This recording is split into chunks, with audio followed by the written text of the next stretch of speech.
আসলে এই নির্বাচনে মানুষ ভোট দিতে পেরেছে, ঠিক আছে, কিন্তু নির্বাচনটাও হয়েছে মেটিকুলাস ডিজাইনের আলোকে।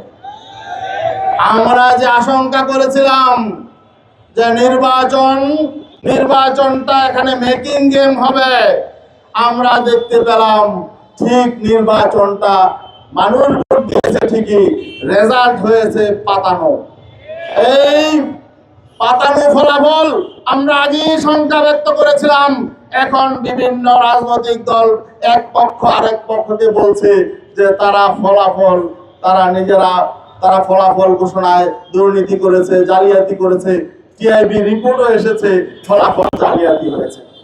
আসলে জালিয়াতি কিছুই হয় নাই, এগুলো পরিকল্পিত হয়েছে।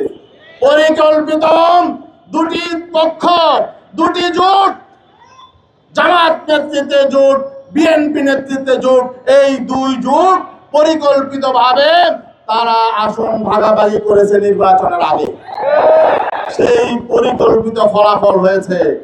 আর ইসলামী আন্দোলন বাংলাদেশ সততার পরিচয় দিতে গিয়ে বৈষম্যের শিকার হয়েছে, বেইনসাফির শিকার হয়েছে।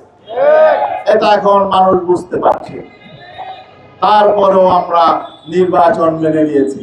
তারপরও আমরা বলছি সরকারের ভালো কাজের আমরা সমর্থন করব, কারণ আমরা চাই না নতুন কোনো সম্পদ তৈরি হোক।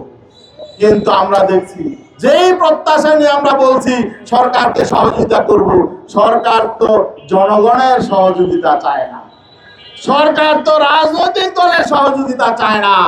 আমার মনে হয় তারা বিদেশি প্রেসক্রিপশন অনুযায়ী যেমন ক্ষমতায় বসেছে, বিদেশি প্রেসক্রিপশন অনুযায়ী তারা ক্ষমতা চালানোর জন্য তারা প্রতিজ্ঞাবদ্ধ। এর পরিণতি হবে ভয়াবহ।